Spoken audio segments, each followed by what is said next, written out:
JBN, we keep you informed. I am Michelle Jones, and in the news, St. Ann police forced to apologize to PM sues government. Go ahead, Mr. Higgins. I'm really sorry. No, man, go better than that, man. Go see you like when you go into your car, man, that man and so speak. I'm really sorry for the indecent language. I'm sorry for whatever I said in the video. All those bad things, I'm sorry about it. I'm sorry to the police force. I'm sorry to the whole Jamaica. St. Ann resident Shaquille Higgins, whose video recorded police-directed apology to Prime Minister Andrew Holness went viral last year, has sued the government. Higgins was arrested in July after he allegedly disrespected the Prime Minister and expressed disregard for the COVID-19 containment measures. But the police said cops visited his home because he was the subject of a larceny matter. They said he was taken to the police station and was later released after a question and answer session. An internal police probe was also launched into the conduct of the cops. Meanwhile, Higgins is seeking damages for false imprisonment and assault. He's also seeking damages for aggravated and exemplary damages. The St. Ann Hotel worker is also claiming damages for breach of the Constitution, damages under the Cybercrime Act, and any other relief as the court deems fit. Attorneys at law Bert Samuels and Charles Ganga Singh are representing Higgins in the suit, which was filed in the Supreme Court last week. Higgins, who works as a busboy at the Moon Palace Hotel in St. Ann, has named the Attorney General as a defendant. He contends that on July 26 last year, he was detained and falsely imprisoned for 24 hours without reasonable cause. 2 killed in Manchester crash. 2 men were killed in a crash on the Content Main Road near Williamsfield in the South Central Parish on Sunday. Police named the deceased as 25-year-old Adrian Knight and 35-year-old Bernard West, both of Cumberland District in Clarendon. A police report said about 9 p.m. the men were traveling on a motorcycle when it collided with a white Toyota Fielder motor car, which was heading in the opposite direction. The men were taken to hospital where Knight was pronounced dead. West succumbed to his injuries on Monday. This follows last Tuesday's crash on the Spurtree Hill to Gutters Main Road, which claimed the lives of 21-year-old Nevada Brown and 25-year-old Homer Hewitt. A Mark X motor car, which police said had overtaken a bus, hit Brown and Hewitt from a motorcycle. Farmer's murder leaves Brandon Hill in mourning. The murder of a farmer in Baker's Ridge in Brandon Hill, St. Andrew on Sunday night, has dealt a blow to the rural district, dampening the spirits of community youth who had been inspired by him to chart a path in agriculture. Relatives and friends are mourning the death of 31-year-old Lesbren Webster, otherwise called Freddie, who was the family breadwinner. Bloodstains were telling signs of how desperately the wounded man ran from his attacker to reach a family home where he collapsed. His cousin George Joseph said that Webster ran about a quarter of a mile from where he got shot. "It frightened me. From last night till now me I can't shut. Me not even eat. More time him leave the road I yes him come sleep," Joseph said. Webster rears goats and pigs and cultivate crops such as banana, plantain and coffee. Explosions and the barking of dogs about 10:45 had alerted the residents, who summoned the police. Neville Webster said that his brother was a mother sibling who was the hands and feet of their sickly mother. According to Neville, Lesburn's influence on progressive youth in Brandon Hill was immeasurable. Him bring other youths into farming so them don't rob and turn gunman. Him show them how to make money, how to live. It's like them get bad men and jealous. Him die by the gun, but him never live by the gun. Him work hard, Neville said in an interview. Friends who reported seeing Webster moments before he had been killed are still in shock. They recall sentimentally how Webster contributed to the community spirit, often supplying dances and parties in the area with meat in abundance. And we have all 25 men with him at work on the farm, and them can't do the work, and also them what they say no, them just can't manage like him, the resident said of Webster. Residents said that the lack of streetlights in Baker's Ridge may have provided cover for the attack on Webster, who was walking home in the dark. The killer reportedly escaped on foot.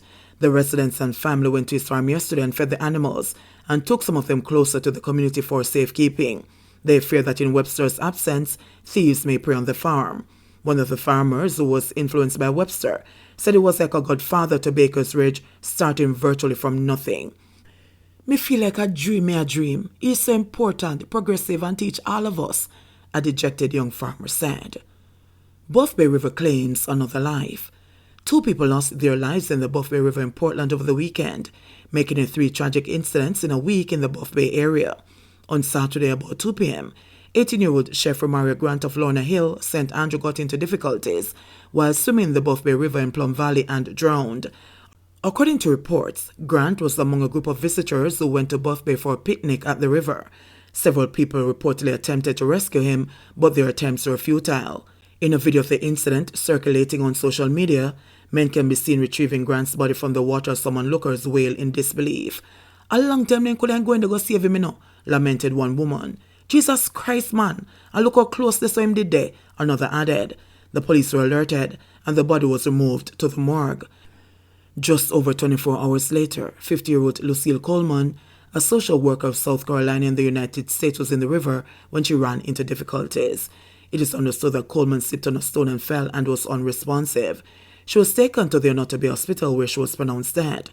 Coleman had arrived in the island the day before the tragedy and was staying with her common-law husband Robert Giscombe of Tranquility, Portland. Gardener falls into pit, dies. Tears flowed down the cheeks of residents after the body of a well-loved gardener was removed from a cesspit into which he fell while on the job at a premises in Coral Gardens, Montego Bay. 59-year-old Shane Lee fell to his death in a pit that was covered only with badly worn plyboard about 11:30 a.m. on Monday. Residents allege that the gardener was walking across the premises when he fell into the pit after the covering gave way. Cesspool truck operators had to remove 4 loads of waste from the pit before firefighters managed to retrieve the body, which had cuts all over. One firefighter was overheard explaining to a resident that he took in a lot of water. The gardener's weed walker was also removed from the pit by the firefighters.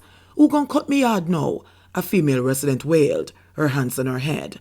Lorna Lawson, another Coral Garden resident who usually hired the gardener, said he had been serving the community for many years, over which time he had won the trust and respect of the residents. "He's a very nice person, and he has worked here for many years. He works on me as well as several residents. Very sad, very depressed. He cut my yard up till last week and we had a good chat. Very, very nice person," a distressed Lawson said. Another resident, Gregory Excel, concurred. "My name good like that. It's a man who cut me yard, good youth. Even if you don't have money at the time for pay, I'm going to deal with it. From Sunday to Sunday, I'm in the place. Good youth," Excel stated. A cooked food vendor, who gave her name as Allison, said she had sold lunch to Lee not long before his death. "Me just sell him the food. He called me at 10:12 a.m. and asked me if he stop here. Me sell 3 food before me reach him. It was the first time I sell him a large lunch. He usually buys small lunch," the vendor said. "He tell me said tomorrow he'll be around here. Me tell him to call me and remind me tomorrow. That's it," added Allison, who cried openly after the body was removed from the pit. Council calls for urgent repairs on Lokovia Bridge following fatal crash. The long-standing issue of broken guardrails on the Lokovia Bridge in St. Elizabeth worsened on Sunday, following a crash which claimed the life of a 23-year-old man. Police named the deceased as DeMarco Debo, otherwise called Pi, of Burnt Ground District in Santa Cruz, St. Elizabeth. Police reports are that about 1:30 a.m., Debo was driving in a Toyota Axle motor car towards Santa Cruz when the driver lost control of the vehicle and crashed into the guardrail on the Lokovia Bridge. Debo was taken to hospital where he was pronounced dead.